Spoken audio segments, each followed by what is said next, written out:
Ny atao anivon'ny tafika malagasy dia miroso hatrany amin'ny fanavaozan-drafitra. Manoloan'izany indrindra dia nisy ny fandraisana mpianatra ho manam-boninahitra, mpanamory fiaramanidina tao amin'ny akademia miaramila ny taona 2024 izay mikarakarain'ny ministera fiarovam-pirenena.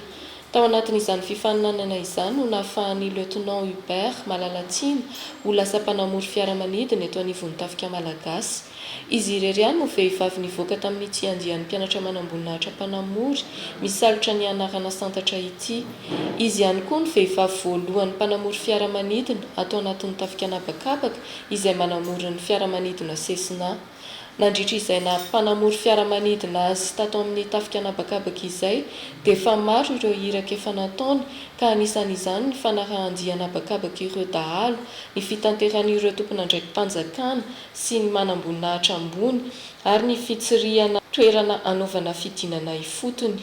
Nosafidiany manokana ny ho mpanamory fiaramanidina atao amin'ny tafika noho ny fitiavan'ny tanindrazana.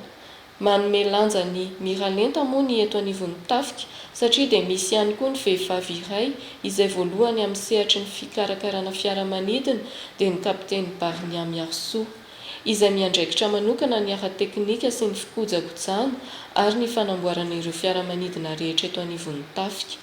Izy dia nianatra manokana ny mahakasika ny mekanika ary izy no commande-ny escadron de soutien technique et aéronautique ao amin'ny tafika anabakabaka.